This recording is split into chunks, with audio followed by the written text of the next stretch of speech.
Good morning guys, nag-almusal na ba ang lahat? Ako ito lang, parati everyday for 2 years. Magto 2 years na ngayong katapusan. Sliced bread is my almusal always. Sometimes yung tira kong pizza. Yan lang.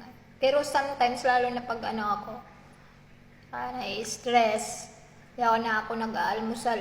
Tubig na maligamgam na lang, iniinom ko pag umaga. So yun guys, share ko lang. Once na may problema kayo mag-asawa or may hindi kayo pagkakaintindihan, huwag nyo nang ipagkwento sa iba.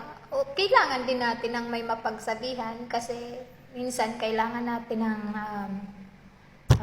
payo. Pero minsan, di natin alam yung napagkukwentuhan natin, di mapagkakatiwalaan. Kung ano yung shinare natin sa kanila, si-share din sa iba. Ang mahirap, kung yung ikikwento is may dagdag or may bawas. Ganon. Tapos, kung maaari lang, kasi hindi natin yan maiwasan na, lalo na kung may mga close friend tayo, ganyan, hindi natin maiwasan na mag-share. Kasi minsan yun din ang nakakapagaan sa atin. Para sa akin, ano na lang, huwag nyo na lang ipagkwento kasi minsan tayo rin lang ang sumisira ng yung pagkatao natin. Kasi di mo alam, after ng away nyo mag-asawa, pagkasalita mo ng, yung parang nailabas mo na yung yung inis or galit mo, di ba kumakalma tayo. So, yun, huwag nyo nang ipagsabi kasi pag once na salita ka na ng di maganda sa asawa mo, magre-reflect yun sa'yo.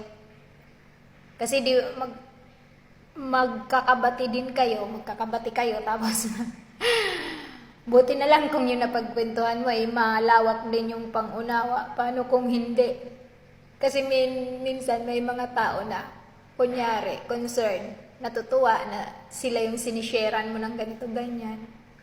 Pero deep inside, natutuwa din sila na nakakakuha sila ng informasyon about sa mga personal life mo. Tapos, di mo alam, may bukod sa'yo, may ka-close din yun na sinisharean niya ng kung ano yung naisabi mo. Tapos, yung kwinintuhan nun, magkikwento din sa iba. So, pasa-pasang kwento. So, anong mangyayari? Yung personal life nyo ng asawa mo, yung di nyo pagkakaunawaan, na-share, na ipasa-pasa na sa ibang tao. So, ang mangyayari, pag nakita kayo ng mga taong nakasagap nung nyo, ang mangyayari, ay, ganito, ganyan, ganun, di ba? Ganyan. Ugali yan ng mga, ng mga marites. So, ganun, wag nyo nang ipag-share. Kasi, sarili nyo rin lang yung, yung parang sinisiraan nyo. Ganun lang guys. So, bye! Take care always and always have a good day.